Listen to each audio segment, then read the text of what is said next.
Alright guys, CFL Jim here. Welcome to this week's episode of CFL Jim Recaps the CFL. This week we're on week 6. Let's get into it, buddy, shall we?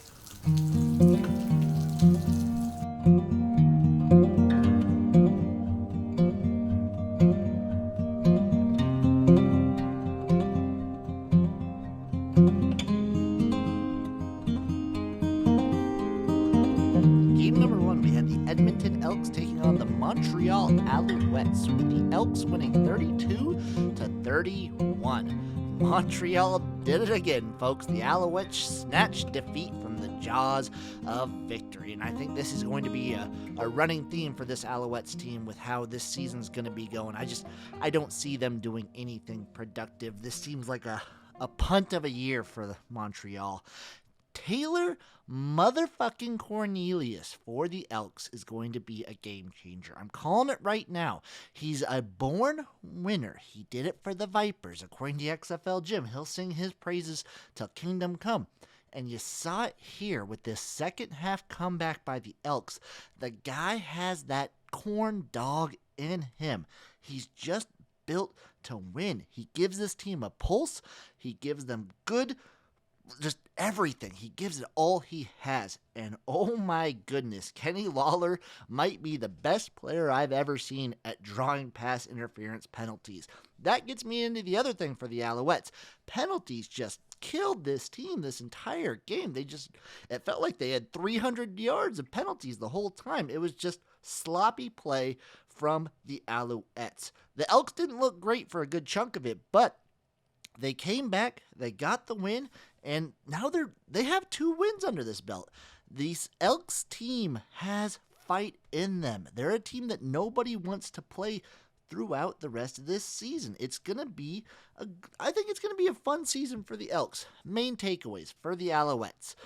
You got to clean it up. You got to clean up those penalties. I mean, you would have won the game probably if it weren't for these darn penalties. That's sloppy play from the head down to your toes. You're just sloppy. For the Elks, you get Taylor Cornelius more time with this system, you could be a fun, dangerous team. At the very least, you're going to be exciting. And I think this is a good outlook to have as an Elks fan. That's what you want. This game was a great way to open up the week. We had so many just close games come down to the wire, and this was just a showing of what was to come. Mwah! Chef's kiss.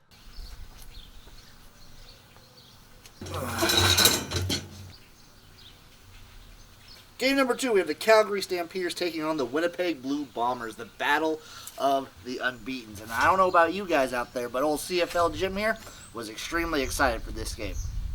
I thought Calgary was really going to give Winnipeg a run for their money, and they did. They did. Calgary left a lot of points on the field, especially in the second half. They would march down, kick a field goal, march down, kick a field goal, march down, kick a field goal, over and over and over again. When they should have been getting touchdowns, they just couldn't get that little bit of extra oomph you need to beat a team like Winnipeg when they've got Zach Clucharos back there just slinging balls. All the guy does is win. All this team does is win. This is a banger game. Like, Winnipeg played sloppy at points, Calgary played sloppy at points, but man, what an exciting game. I had a blast during this whole shabega-dibba-doo-ba-doo. Bombers keep winning these games with a very limited run game, and that's something they're only going to develop more throughout the season, which means this Bombers team is just going to get better. That's the scary part for these other CFL teams, that Winnipeg is just going to get better throughout the season, establish more of a run game. Their defense won't improve. Maybe their defense will stay stagnant, or maybe it'll get a little worse, but that offense is only going to get better throughout the entire season, and that's got to be scary for these other guys. Calgary, you can't be too disappointed, because you were in it. You were in it till the very end. And what the hell was that interception, by the way? What a crazy way to end the game. We had a lot of crazy endings this week, but this one, oh boy. I went from cloud 9 when I thought he caught it, and then I turned back, and I'm just like, what the fuck? He dropped it? And Winnipeg caught it? What is this madness? Anyway, takeaways from the game. For Calgary, you just need to do that little bit more extra in order to get touchdowns instead of field goals. You just need to do that little bit more. You're here, you need to be like here. Winnipeg's like here, but you need to at least be here to beat them. And I think they can do it. I think they can get there. For the Blue Bombers, just keep doing what you're doing. Keep winning. Maybe get a run game going. That's really the only notes I have for you guys. Just get a little bit of a run game going. Otherwise, you guys are fine. I think you'll be able to beat anybody any day of the fucking week. Any week, anywhere, anytime. Good on ya. I can't wait for the rematch. That's my main takeaway. I can't wait for the rematch of this game. I should have known. 3 in a row is too many for him.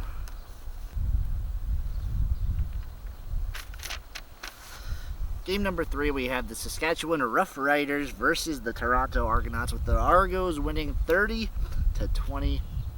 They got the upset. Now, I thought this Argo team was a hot mess coming into this one, but they were going up against an immovable object, or an unstoppable force, so to speak. This was the real test here. Can Cody Fajardo string 3 good games back to back to back? And we found out no. The answer is no, he cannot. 2 interceptions, just looking bad throughout. He was trying to force too much. He just never let the plays come to him. He was trying to force everything. He just didn't look good.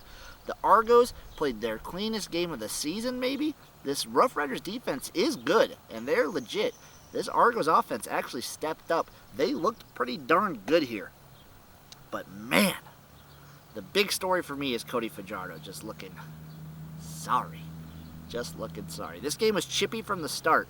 There was a fight before the game even began. Before the refs even stepped onto the field, these players were brawling each other. And if you know me, if you know any of the gyms, we all like seeing that. We love a little chippiness in our football. And it was a nice little chef's kiss. They were going at it all game. It was very fun. There was even an ejection in like the last 30 seconds, which doesn't even matter, but it's still fun to see. Cam Phillips is going to be a problem. If you ever listen to CFL Jim, he'll gush all day about Cam Phillips and his route running. And it was on display here for the Argos. I think he's going to become a good weapon for this Argonauts team. Watch out for Cam Phillips, folks. Main takeaways for the game. For the Argonauts, play this clean every goddamn week, folks. Just keep doing what you're doing. Your offense looked good. Your defense stepped up when they had to. And your special teams was good too. Maybe you just need to get chippy. Maybe that's the Argo secret. They just need to start more fights before games and get in their opponent's head. Play that mental game. Do that, Argos, and you're going to find yourselves in a good spot. Develop Cam Phillips. Get a nice relationship with him and McLeod Bethel-Thompson. You're going to have yourselves a good team here. For the Rough Riders, put this one in the rear view. You're on reset. Now we're looking forward to a good Cody Fajardo game in the next week. He has a bad one, he has a good one, so on, so on. It just happens. And I think you just got to take the good with the bad. This is bad, you got good on the way. That's my takeaway for the Rough Riders. Game number 4, I had the Ottawa Redblacks taking on the Hamilton Tigercats, with the Tigercats winning this one. Oh boy, 25-23.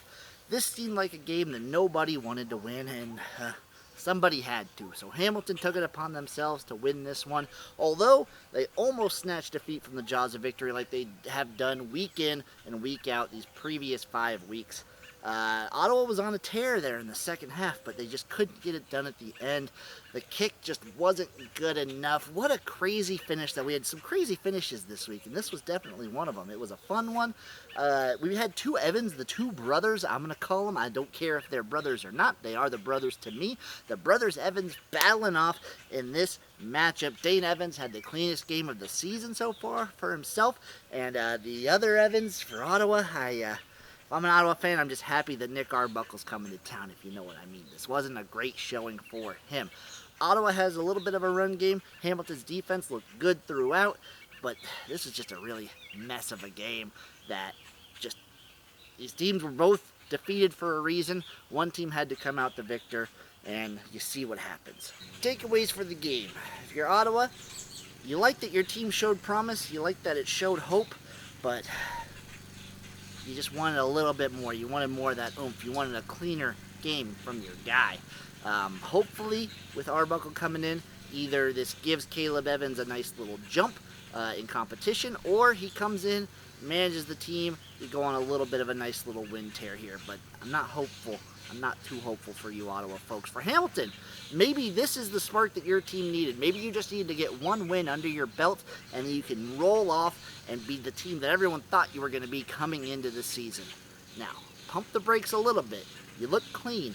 You need a game from Dane Evans like this every single week. Plus, you need your opponents to not play very good. So, maybe this is a spark. Maybe this is a wake-up call. Maybe this is good for Hamilton, but I'm still pumping the brakes, if you know what I'm saying. Either way, this was a fun one. Still a good way to end the week. And that's week 6 of the CFL. I'm CFL Jim, which means we're getting into the power rankings. At number 9, I have the Ottawa Redblacks. They just couldn't pull it off against Hamilton. Hamilton almost snatched defeat from the jaws of victory, but they stayed firm, and Ottawa got the L. The only defeated team left in the CFL. Up at number 8, I have Montreal, the Alouettes. They're just looking kind of like a dumpster fire. They look like they don't know what the hell they're doing, and I see them going on a more downward trajectory more than upward. At number 7, I have the Hamilton Tigercats.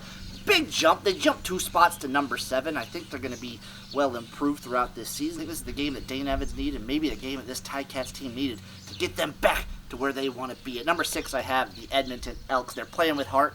They have the corn dog himself, Taylor Cornelius, back there, and I think they're going to be a good team throughout. They're going to be a team that no one wants to play, I'll tell you that much. At number 5, I have the Toronto Argonauts. Good win, but I'm putting that more on the Roughriders being crap than the Argonauts being good. They look good.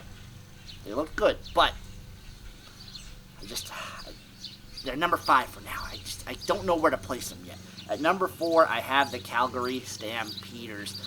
Now, this team has a chance to improve. If in 2 weeks they beat Winnipeg, they're going to skyrocket up my list. But the fact that they couldn't get those drives done just doesn't leave me with a lot of inspiration right now. At number 3, I have the Roughriders, and this team is good, even great. 2 weeks in a row, but that third week, you just can't count on Cody Fajardo to string that many great games back to back to back.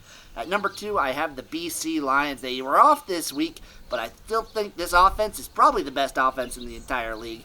And if their defense improves at all, they could challenge for that number 1 spot. At number 1, the Bombers. This team is just clutch.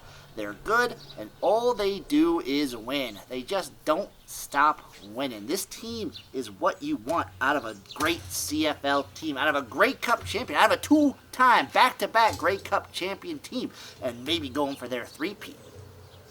So watch out, everyone else. Blue Bombers are scary. Anyway, that was week 6. We're on to week 7 now. It's crazy that it's already coming up on week 7. That's insane. But what a week this was. I'm excited for week 7. I'm excited to see you guys next week, recapping week 7. I'll be here every single week talking about the CFL, living, breathing the CFL with you guys. Mwah, love you, and goodbye, buddy.